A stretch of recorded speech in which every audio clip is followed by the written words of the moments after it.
There's a lot to talk about today, Red Sox fans. We're going to go into what has gone wrong this season. But before we get into that, I just want you to grade Craig Breslow as a GM. We're going to talk about the Jen McCaffrey article where she kind of went in depth on Craig Breslow and the high points and the low points of him this season. So I want to get your pulse of the nation. Grade Craig Breslow as a GM, A, B, C, D, or F. Let me know, and let's get into today's video.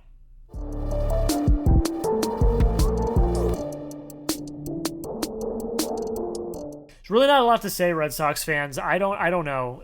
If you saw my short that went out last night, I'm kind of at a loss for words. And just so pulling back the curtain, I record these videos directly after the game ends, and then I put them out the next morning when you guys wake up and are starting your day, so you can listen along as you're getting ready for the day. So yeah, I'm still kind of raw in the emotion. I'm just talked to my dad. We talk every night about the games, and he was pissed too, and everyone's pissed, and it's bad. The state of the Red Sox, state of the nation right now is bad. You lose a series to the Angels. You lose 2 one-run games. I believe this was your 17th one-run game loss this year. You are a laughingstock. You have the most errors in baseball. You passed the Rockies, who are on record right now to be literally the worst team in Major League Baseball history. You have more errors than the Rockies. And Alex Cora even said it in the post-game press conference. He said, and this is the most pissed off I've ever seen Craig Breslow, not Craig Breslow, excuse me. This is the most pissed off I've ever seen Alex Cora. Ever. In a post-game press conference, he said, we're not getting better. He said, we're not getting better. So we're making the same mistakes. And he took some credit for it. Didn't fully take credit for it, but took some credit for it. And the Red Sox are just in a bad place. I said in yesterday's video, and I've been saying for the past few days, that this next 2 weeks is the most crucial 2 weeks of your entire season. You're going to know, in my opinion, after the next 2 weeks, if you're in it or not. If you walk out of the next 2 weeks and you win 1-2 games, you get swept by the Yankees once, maybe twice, your season's all but over. There's only 3 games below you in the American League right now. The A's, the Orioles, and the White Sox, who are all horrible teams. You're in that company right now. And we're going to get into how we got here. How did we get here? How did we get here for a, 4th season in a row of middling 500 bad baseball? How did we get here? How is that possible after this offseason? We're going to get into. So Jen McCaffrey wrote an article a few days ago, just kind of highlighting Craig Breslow, his high points, his low points, what he's done well, what he's struggled with this season. Thought it was a very interesting insight into, what's happened this season and how we got to the place that we're at now. Now, we do need to give him at least credit where credit's due. I'm going to start by saying that. He did kind of crush the offseason. I'm not going to lie. In some way, shapes, or forms. Signs Alex Bregman. Traded for Garrett Crochet. A very gutsy trade for Garrett Crochet. He signed Aroldis Chapman and Justin Wilson, who at the time, I didn't like either of those signings, but I had to eat crow on both of them. They have both performed way better than I think anyone thought they would. You traded for Carlos Narvaez, a very savvy, under-the-radar trade. He is one of your best hitters on the team right now. And he's the one in contention for Rookie of the Year, not one of the big 3. And yeah, I mean, he nailed a lot of his moves this offseason. But there is a lot, but it's when we got into spring training and the season where everything started to fall apart. The first thing, of course, the most glaring thing is the Rafael Devers situation. And got a little bit from Jen McCaffrey here, which kind of highlights what the issue is. He says, as a result of mismanaging the Devers situation, the Red Sox had to turn to top infield prospect Marcelo Meyer at third base in Alex Bregman's absence. And he's a natural shortstop. He played just 6 minor league games at third base before his debut. He transitioned to the new position. It's going well early on, but it is still not ideal. And then she gets into talking about Christian Campbell and potentially him playing first base, which is not happening now with Romy Gonzalez back, but at the same time, not great. I think if you talk off the record to Craig Breslow and Alex Cora, they will both admit that they mismanaged the Rafael Devers situation horribly. Why there was not a conversation in the offseason that something like this may happen, where they may bring in an Alex Bregman and play him at third base, and Rafael Devers may have to move to DH or may have to move to first base. The fact that that was not a conversation, the fact that they lied to him and said that those reports were just BS, that's horrible. Because now the rest of the season is going to be an absolute, excuse my language if there are kids watching, it's going to be an absolute shit show. This is going to linger for the rest of the season. We may think, it's okay, it's kind of past. No, this is going to linger for the rest of the season. And it's because of the mismanagement by Breslow and then partially by Cora. But it is Breslow. It's Breslow's responsibility to have those conversations when they are pursuing a player. And Cora should be there as well as part of those conversations. But that was incredibly mismanaged. You let me know who's more to blame. Type RD if you think it's Rafael Devers. Type CB if you think it's Craig Breslow. We've talked about this situation ad nauseum at this point. But I want to hear your thoughts. Who's more to blame? RD for Rafael Devers, CB for Craig Breslow. Another thing that Jen McCaffrey talked about was the first base depth.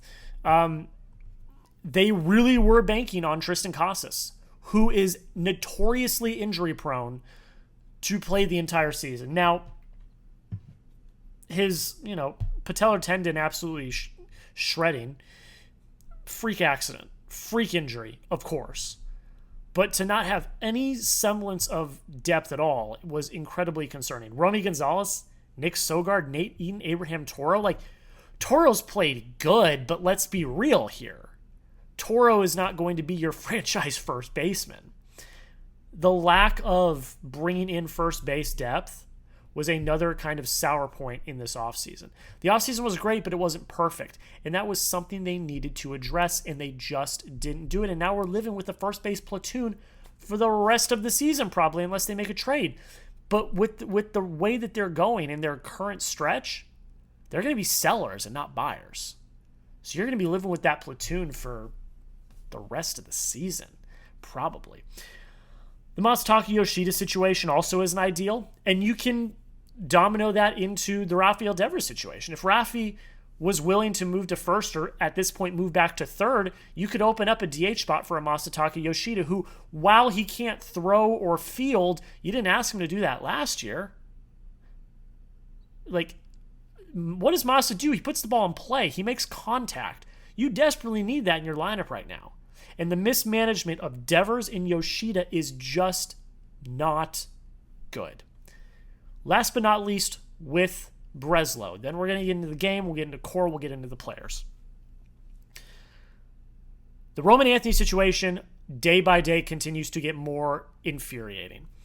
Roman Anthony tonight, last night, but the time I'm recording this, hit a game-tying home run in, I believe it was the 9th, to tie the game for the Woo Sox.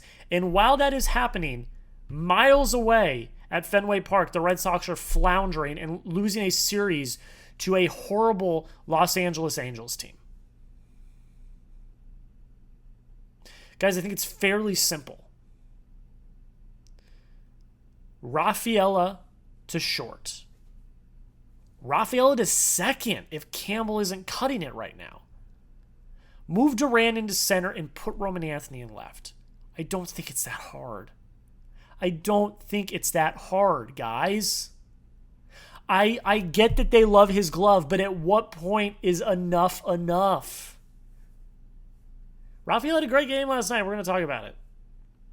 But that's not the norm. At what point is enough enough? Roman Anthony needs to be on this roster. He needs to. He is destroying the door. He's not even knocking on the door. He's destroying the door. He is kicking the door down. He should be up here yesterday. The fact that he isn't is a problem. And the fact that, while some people may call it propaganda, I believe it is roster service time manipulation. I think a lot of people are starting to catch on to that. The fact that that is the case should be a fireable offense. But I digress. I do want to make this clear, though, and Jen McCaffrey actually echoes my sentiment. A lot of this is not a Cora problem. Now, Cora can't hide from this. It's bad. He's not immune to this. It's bad. And partially it does fall on him. But Jen McCaffrey had this note, which I wholeheartedly agree with. Cora is by no means blameless from the team's current struggles. He's made some moves worth questioning. But at the same time, he's also working with the roster he's been given, one that resembles a puzzle with multiple missing pieces. I wholeheartedly agree with Jen McCaffrey here.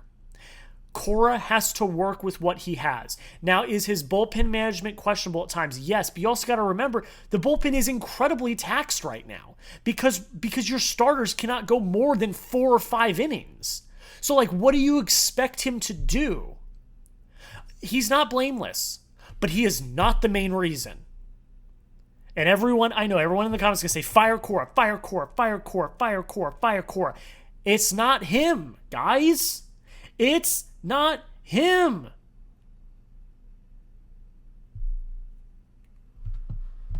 But you let me know. Confidence level on Alex Cora as a manager. Scale it 1 to 10. What is your confidence level? I still back Cora. I will. I will until I'm wrong. And until I am dead in my grave, I will die on this hill. I will defend Cora. Is he blameless? No. He's made plenty of mistakes this year, and I've called him out on those mistakes as well, when he has. But it is not an Alex Cora problem at the core. But you let me know. Scale of 1 to 10, confidence level in Alex Cora. We're going to talk about the game here in a second. But first, I say this all the time. Through the good and through the bad, we're going to be here. People at this point in the year may start to check out. Other YouTubers may start not doing as many videos. I'm making videos daily. I'm going to continue to recap every single game. If they don't win another game for the rest of the season, I will still be here making recaps and making full-length videos for you guys. Don't miss out. Daily coverage, all for free. Hit the subscribe button. Don't miss out. Do it right now. All right, let's talk about it. Red Sox lose. I don't even think I really need to even go into stats tonight, honestly. I'm just going to kind of riff. It's the same story. I'm not going to be able to give credit because I don't remember, but one of the Red Sox, Twitter people that I follow and love, used the Groundhog Day gif. We're living the same game over and over again. They lose by a run. They go to extra innings. They have the most extra inning losses in baseball. They are, I believe, 6-17 in one-run games, I think is the record. I don't know at this point. It's god-awful. Errors, numerous errors, throwing the ball around the field, horrible situational hitting, double-digit Ks, 10 strikeouts. I don't know. I don't know what to do. I genuinely don't know. This team is incredibly infuriating to watch. You get runners on second, runners in scoring position multiple times tonight with no outs, and you fail to score them. The Red Sox tonight went 1 for 13 with runners in scoring position. They left 11 runners on base.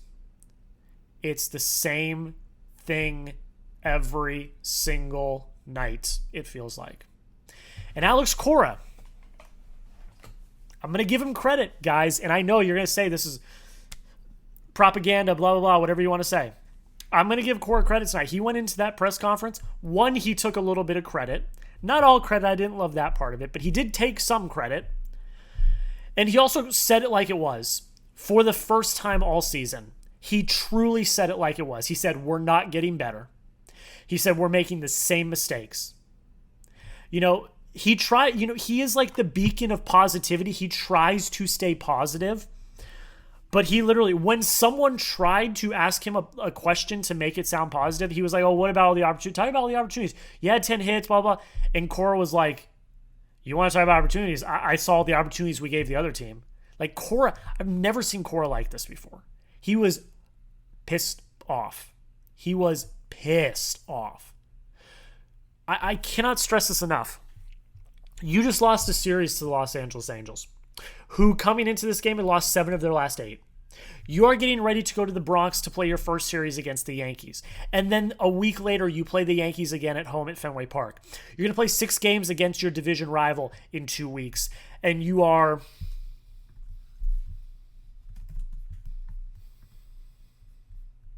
10 games back in the division. You're 10 games back in the AL East. Let's look at the wild card. 5 games back in the wild card. The only teams you're ahead of in the American League are the Orioles, the Athletics, and the White Sox. All of which have winning percentages below 400. You're 5 games below 500. You're not even a 500 team anymore. You're a bad team. You're a bad team. You're not even a 500 team. You're a bad team. And if something doesn't change, then you've given up. The definition, and I've said this on multiple videos, the definition of insanity is doing the same thing over and over and over again and expecting a different result. They are doing the same thing every night and expecting it to be different. And my God, it's not different. It's not different. I'm going to end it here.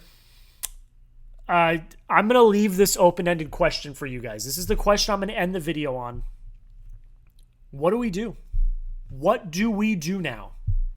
That is the question I'm going to leave you with. I want you to get in the comments and just riff. This is a therapy session for all Red Sox fans. Just go down in the comments. What do we do now? I don't know. I would say call up Roman Anthony, but it seems like they are absolutely allergic to that. So I genuinely do not know. You let me know. What do we do now? That's where I'm going to end it. I'm going to sign off. I'm going to get this video scheduled. I'm going to go to bed because I'm exhausted. A long day of work. Came home. Watched a shitty Red Sox game once again. It's a brutal cycle, Red Sox fans, but it's the team we love. It's the team we're going to die for. That's it. Make sure you hit that subscribe button. I appreciate you all so much. Let's get this channel to 3,000 subscribers as soon as possible. It does mean the absolute world. I'm also going to be live on Friday for the first game of the Yankee series. Through the good and the bad, we're here, ladies and gentlemen. So hit that subscribe button. Don't miss out. And until next time, go Sox.